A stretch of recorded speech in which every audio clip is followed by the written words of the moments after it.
Good morning, जय हिंद। कैसे हो सब? आई होप अच्छे होंगे, बढ़िया होंगे।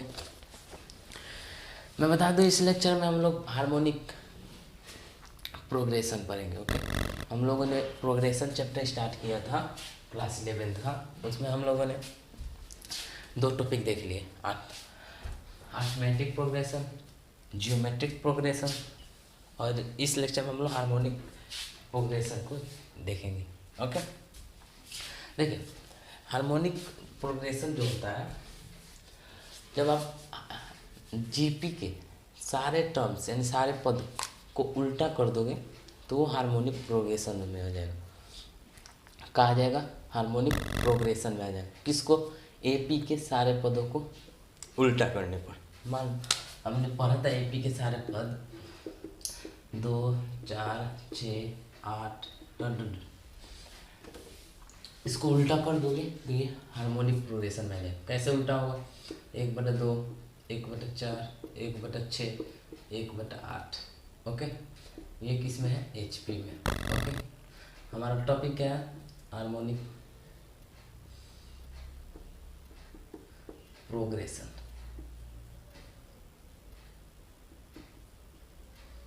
Harmonic progression. ओके, तो ये जो होगा इसमें है एचपी में।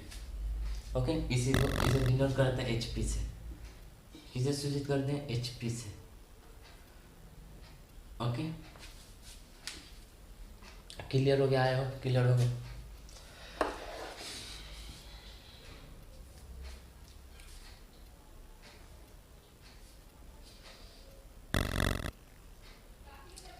हो गया? एक और एग्जांपल देखते हैं। अगर आपको एपी का पद दे दें और बोले कि इसको एचपी में कैसे करेंगे? 1, 2, 3, 4। ओके, इसको एचपी में लिखो। आप एचपी में लिखो, फटाफट फटाफट फटाफट लिखो इसे एचपी में। देखो एचपी में कैसे लिखा है, उल्टा कर दो। 1/1 एक ही होगा। क्या होगा? 1/2, 1/3, 1/4। ये क्या हो गया हमारा? एचपी में हो गया।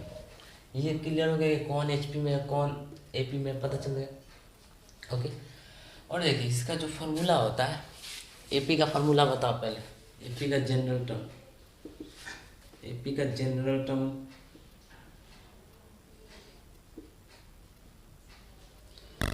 जनरल इक्वेशन का फार्मूला बताओ।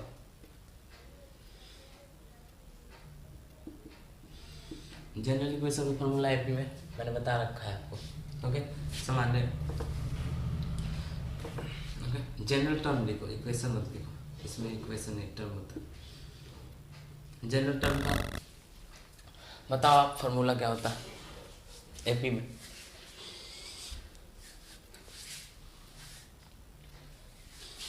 देखो पहले क्या होता है? a+n-1 into D. ये होता है या नहीं होता है? किसका? एपी का। किसका होता है? एपी का होता है। तो देखो एचपी में क्या करना है? इसका इन्वर्स कर देना, मतलब इसको उल्टा कर देना। 1/a+n-1 into D. ये एचपी का क्या होगा? जनरल टर्म का फॉर्मूला।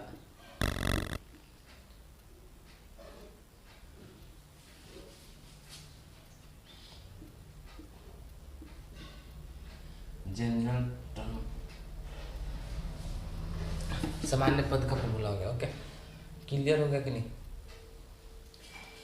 अगर एचपी में आपको दे दें 1/2, 1/4, 1/6, 1/8। ओके, ये आपका दे दिया एचपी में। तो बोलेगा कि जनरल टर्म क्या होगा इसका? मतलब एन पद क्या होगा? एनवा पद क्या होगा? ये किसका फॉर्मूला था? एनवा पद का।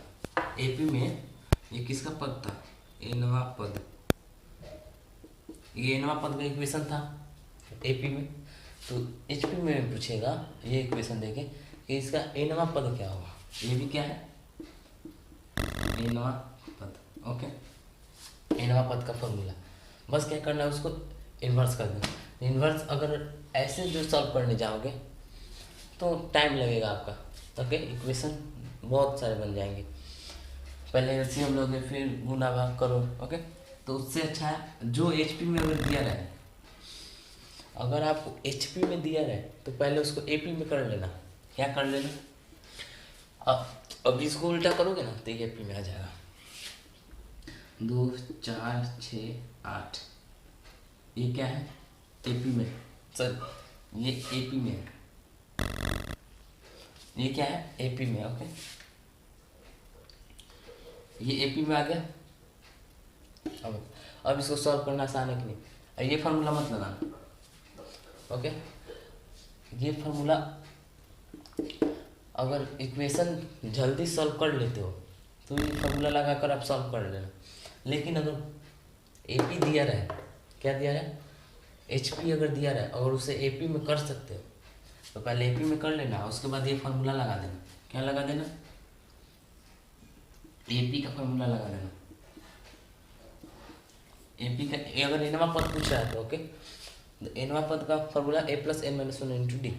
तो एन में तो इसको इस एपी का ये फार्मूला लगा देना। उसके बाद इसको सॉल्व करके सॉल्व करते हैं। यहाँ पे ए का मान क्या है? 2, डी का मान 2। ओके, रखो 2 प्लस एन का मान कितना दिया है यहाँ पे? एन का मान लो 10 दे देते। ओके, एन का मान 10, D 2 plus 10 minus 1 into 9 into 2 plus 18 20। हमारा जो दसवां जो वैल्यू आएगा उसका मान क्या होगा? 20। मतलब ये 1 2 3 4, चौथा का मान 8 है, तीसरा 10वां का मान हमारा 20 आएगा। ओके, इतना क्लियर हो। अब देखो जो 20 आया ना, ये क्या है? आपका एपी का एनवा पद है। क्या है? ये एपी का एनवा पद है। एपी का एनवा पद हमें निकालना क्या है? एचपी का एनवा पद हमें निकालना क्या है? एचपी का एनवा पद। तो देखो हम एपी को, एचपी बराबर होता है 1/AP। क्या होता है? एचपी बराबर 1/AP। एक क्लियर हो गया? देखो जब इसको इन्वर्स कर देंगे तो हमारा एचपी का वैल्यू आ जाएगा। तो एचपी का मान कितना हो जाएगा? 1/20। ओके, अगर एपी में दिया है, अगर और एचपी का मान पूछेगा, ध्यान सुन, एपी में दिया रहा है क्वेश्चन में, आपको क्वेश्चन और एचपी का मान पूछे तो और इजी हो जाएगा आपके लिए। पहले एपी का फॉर्मूला लगाकर एनवा पद निकाल देना। एनवा मान देगा आपको, 10वां 20वां जो निकालना हो वो देगा क्वेश्चन में। सेम ऐसे क्वेश्चन पूछेगा, ये मैंने एग्जांपल बताया ना, ऐसे क्वेश्चन आपको पूछेगा। ओके, अब देखो ये हो गया एपी, एचपी क्लियर हो गया। ओके, अब इसमें नोट पॉइंट है, कुछ नोट पॉइंट को हम लोग क्लियर करते हैं।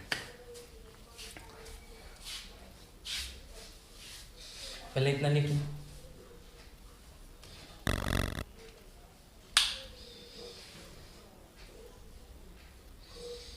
हाँ देखो नोट पॉइंट कहता है, पहला नोट पॉइंट कि अगर हम लोग एपी का कोई क्वेश्चन है, आपको दिया हुआ क्वेश्चन, अगर आप एपी के सारे टर्म्स यानी सारे पदों को उल्टा कर दें तो वो एचपी में चला जाता है। क्या चला जाता है? एचपी में चला जाता है। दूसरा नोट पॉइंट है, अगर हम एचपी के सारे पद को उल्टा कर देते हैं तो एपी में चला जाता है, जो मैंने आपको यहाँ पे क्लियर करा दिया। ओके, अब देखो इतना क्लियर, इतना में कोई डाउट नहीं ना? डाउट होगा आप लोग कमेंट बॉक्स में टाइप करना। ओके, अब देखो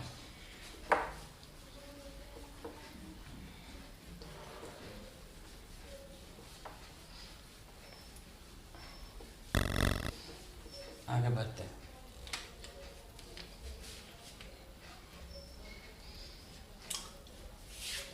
अगर आपको एचपी में आपको दे दे A1 ए पद, बी सी, 3 पद दे दे आपको, क्या दे दे? 3 3 पद दे दे, ओके 3 पद दे दे, तो इसका मध्य पद क्या होगा? Arithmetic mean, sorry harmonic mean, harmonic mean क्या होगा? एपी का हार्मोनिक मीन हमने देखा है, जीपी का हार्मोनिक मीन का फॉर्मूला देखा है, तो एचपी का भी तो होना चाहिए ना, वरना इसके साथ तो अन्याय हो जाएगा ना हार्मोनिक मीन के साथ। अगर इसका हार्मोनिक मीन नहीं होगा तो इसके साथ अन्याय होगा, इसलिए इसका जो हार्मोनिक मीन मतलब मध्य पद। देखो मध्य पद जो हार्मोनिक मीन का है मतलब एचपी का है मध्य पद, वो भी है, तो बी का फॉर्मूला कैसे होगा? अगर मान लो आपको 3 4 9 1 बटे सॉरी 1 बटे, ये आप क्या हो गया एचपी में, ओके है एचपी में, है ना। एचपी में हमने क्या देखा था कि सभी का डिफरेंस सेम होना चाहिए, क्या होना चाहिए? सभी पदों का अंतर सेम होना चाहिए, सेम रूल इस पे भी होगा। अगर आप एचपी में लिख रहे हो तो अंतर भी सेम होना चाहिए, क्या होना चाहिए? अंतर सेम होना चाहिए। हम लोग कहते हैं ना जुड़वा, हम लोग जुड़वा सुने हैं जिसमें सेम शक्ल के दो होते हैं, क्या होता है? सेम शक्ल के दो, ये भी सेम तरीका के दो हैं, हार्मोनिक मीन और अर्थमेटिक मीन, ओके। मतलब हार्मोनिक प्रोग्रेशन और ज्योमेट्रिक प्रोग्रेशन ये दोनों जुड़वा है, सेम फार्मूला होता है, बस अपोजिट हो जाता है, क्या हो जाता है? अपोजिट हो जाता है। अब देखो ये तो क्लियर हो गया, तो अगर दे दे तो इसका मध्य पद निकालो, इसको 1/6 का मान कितना होगा? 1/6 सॉरी बी मान लो, तो ये बी का मान क्या होगा? तो मान लीजिए बी का मान क्या होगा? 1/3 है और 1/9 है, तो बी का मान क्या होगा बताओ? तो बी का मान इसमें से कोई फॉर्मूला है फॉर्मूला, इधर आओ देखो, मध्य पद अगर 3 टर्म दिया हो तब ऐसे दे दे आपको 1/2 1/4 ए 1/8, ओके। तो बोले ए का मान निकालो, तो हमने क्या बताया अभी? 3 पद, ये 4 आ गया ना, तो 4 के लिए अलग होता है। 3 पद जब आए तो वहाँ पे हम लोग बी का मान क्या लिखेंगे? 2ac/a+c। क्या करना है हमें? पहले इसमें 3 पद आए तो जो दोनों अरिया वाला है ना, दोनों को मल्टीप्लाई करके 2 से मल्टीप्लाई कर, क्या करना है?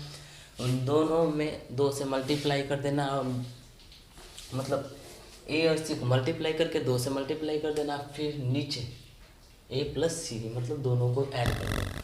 जैसे बनाओ, इसी को सॉल्व करो, सॉल्व करो।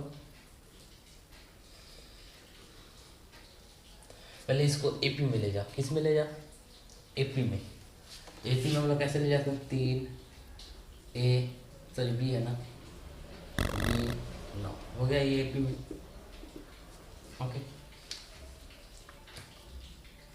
नहीं एपी में नहीं जाएगा ये, क्योंकि हमने एचपी का फॉर्मूला देखा ना, ऐसे ही बनाओ 1/3 बी 1/9, ओके। हमें क्या करना है? बी निकालने के लिए अलिया वाले को मल्टीप्लाई करके 2 से मल्टीप्लाई करना है, यानी 2 × 1/3 × 1/9, फिर दोनों को ऐड कर देना, यानी 1/3 + 1/9, ओके। अब देखो मल्टीप्लाई करो, 2/9 = 27, नीचे क्या हो जाएगा? 9 हो जाएगा, 3 + 1 b = 2/27 × 9/4, 9 × 3 = 27, मतलब b बराबर आ गया हमारा 2/4 × 12, ओके। ये हमारा b का मान आ गया 2/12, 1/6 लिख दो इसको, ओके 1/6, ऐसे कैलकुलेशन करना है। तो ये फॉर्मूला पता चला कि नहीं आपको? क्लियर हुआ कि नहीं? पहले बताओ। हाँ हो गया, ओके। इसी को हम लोग हार्मोनिक मीन कहते हैं, क्या कहते हैं? हार्मोनिक मीन, हार्मोनिक मीन हम इसी को कहते हैं, ओके। चलो आगे बढ़ते हैं।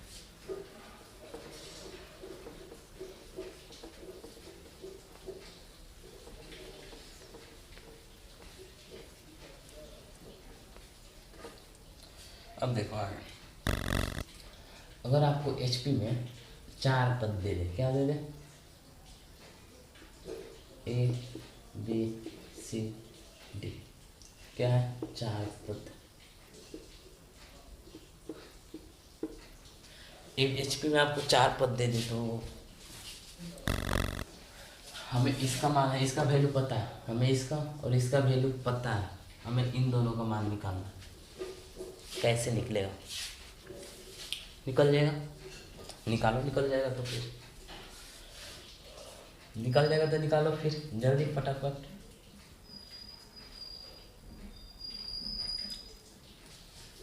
देखो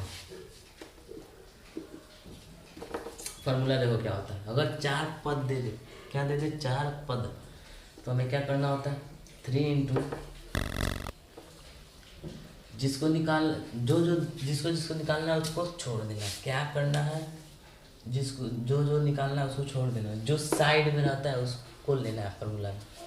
3ab upon a plus 2b, ये किसका वैल्यू है, b का, यहाँ पे c भी है, c का भी मान निकालना है, तो c का फॉर्मूला क्या होगा, 3ab upon 2a plus b। Clear हुआ कि नहीं, इतना पहला ये फॉर्मूला, इसमें अब क्या क्लियर होगा, इसको तो आपको याद करना पड़ेगा, इसमें कोई क्लियर करने वाला कोई बात ही नहीं है। जब 4 टर्म दिए रहे आपको, ओके, कभी कभी आपके एग्जाम में पूछता है कि जीएम गुणोत्तर माध्य, हार्मोनिक मीन, गुणोत्तर ज्योमेट्रिक मीन, हार्मोनिक मीन, और एक क्या है, अर्थमेटिक मीन में कौन बड़ा है, मतलब इंक्रीजिंग ऑर्डर पूछता है। क्या पूछता है, इंक्रीजिंग ऑर्डर। ओके देखो तो मैं लिख रहा हूँ यहाँ पे AM GM HM, increasing order लिखो, कौन सबसे बड़ा होता है, फिर उससे छोटा, फिर उससे छोटा करिए। ये सारे कॉन्सेप्ट आपके NCERT के, ओके, मैं कुछ अलग से नहीं पढ़ा रहा, ये सारे आपके कॉन्सेप्ट NCERT। देखिए इसका जो होता है ना, ये होता है, इसको रख लेना, सबसे बड़ा होता है अर्थमेटिक मीन। कौन होता है सबसे बड़ा, अर्थमेटिक मीन। उसके बाद जियोमेट्रिक मीन यानी गुणात्मक श्रेणी, गुणात्मक माध्य, सॉरी गुणात्मक माध्य। तीसरा कौन होता है, हार्मोनिक मीन, हरात्मक माध्य। ओके, इसका हिंदी होता है हरात्मक माध्य। ये रिलेशन आपके एग्जाम में बहुत बार पूछा गया है। इतना क्लियर हो गया, आई होप क्लियर हो गया होगा। ये रिलेशन हो गया ना।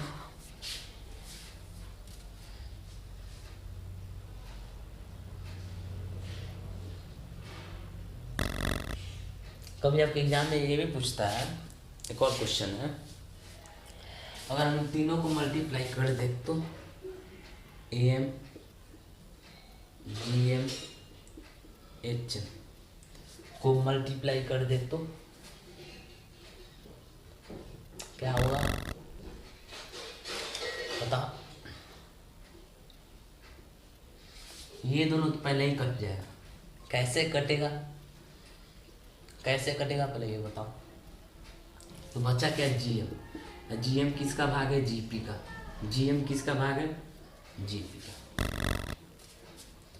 क्या पता चला, GM। ये कैसे कटेगा, मैंने अभी कब से बता रहा हूँ आपको, AP के सारे टर्म को आप उल्टा करोगे तो क्या होगा, HP में होगा। अगर ये दिया है आपको 2 4 6, AP दे दिया आपको 2 4 6, HP आपको दे दिया 1/2 1/4 1/6। ओके, अब इसको मल्टीप्लाई करोगे तो ये 2 2 कटेगा नहीं, जाहिर सी बात है कटेगा हरदम। इसलिए जो ये होता है AM HM कट जाता है, तो बचता क्या है, GM। GM किसका पार्ट है, GP का, यानी ज्योमेट्रिक प्रोग्रेशन। इसलिए हम हमारा ये भी एक क्वेश्चन है कि अगर हम AM GM और HM को मल्टीप्लाई करते हैं तो हमारा GP आता है। क्या आता है? GP। ओके, वो आपको दिया जाता है नंबर में कि AP का गुणोत्तर माध्य इतना है, GP का इतना है, HP का इतना है, और तीनों को मल्टीप्लाई करने पे क्या आएगा ऑप्शन में दिया रहेगा आपको HP GP। अब देखो ये पॉइंट क्लियर हो गया, आई होप क्लियर हो गया होगा।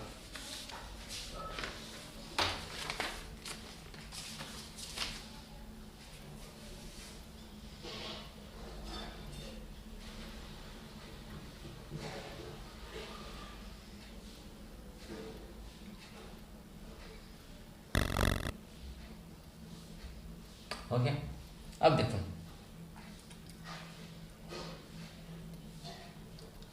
यहाँ पे AM इंटू HM कर दे तो GM का स्क्वायर हो जाता है। क्या हो जाता है? अगर हम AM और HM को मल्टीप्लाई कर दें, क्या कर दे मल्टीप्लाई, तो क्या होता है GM का स्क्वायर हो जाता है। ओके, नेक्स्ट पॉइंट है इसको, ये सारे फॉर्मूले हैं, मतलब ये सारे, ये तो आपका नोट पॉइंट है, ये डायरेक्ट पूछता है, ये फॉर्मूले हैं। ओके,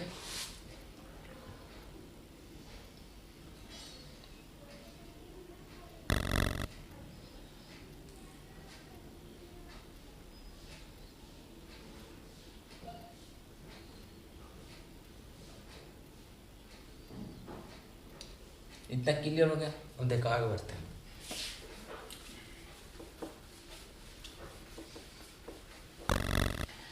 सारे फॉर्मूले आप नोट डाउन कर लेना। अगर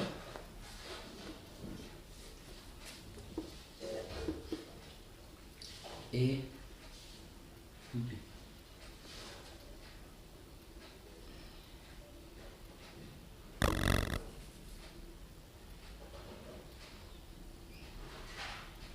अगर आप एक और क्वेश्चन आता है आपके एग्जाम में, अगर दो पदों के बीच AM GM को रख दिया जाए तो क्या होगा? A और B का मान क्या होगा? समझो मेरी बात को पहले। अगर A और B, इसमें उल्टा हो रहा है, इसमें A और B का मान नहीं दिया रहेगा, GM और HM मतलब GM और AM दिया रहेगा, वैल्यू साइड में दिखा रहेगा आपके क्वेश्चन में, मैं बता रहा हूँ यहाँ पे, समझो। तो A और B का मान क्या होगा? A B का मान क्या होगा? क्या होगा? फटाफट जल्दी जल्दी देखो, इसका फॉर्मूला होता है ना AM plus root under AM square minus GM square. क्या होता है यहाँ पे? AM minus root under AM square minus GM square. Okay, clear हो गया? ये जो है ना बहुत इम्पोर्टेंट फॉर्मूला है, डायरेक्ट ऑप्शन में आता है ये GM स्क्वायर। ओके, ए का मान फॉर्मूला दोनों सेम है, बस यहाँ पे माइनस प्लस का डिफरेंस है। क्या है? माइनस यहाँ पे है, यहाँ पे प्लस। तो अब देखो, जब ए का वैल्यू यानी हमारा ये क्या होता है? दाएं, ये बाएं। अगर बाएं वाले पद का मान निकाल रहे हो, यानी बायां कौन है? ए। बाएं वाले पद का टर्म का मान निकाल रहे हो तो उसमें आपको प्लस लेना है। क्या लेना है? प्लस लेना है। ओके, अगर दाएं वाले पद का मान निकाल रहे हो तो उसमें क्या लेना है? आपको माइनस लेना है। जैसे यहाँ पे देखो, प्लस माइनस का डिफरेंस है। ये क्या है? दायां वाला पद, इधर दायां होता है, इधर बायां होता है। ओके, ये सारे कॉन्सेप्ट आपके क्लियर हुए कि नहीं? पहले इतना कंफर्म कर दो।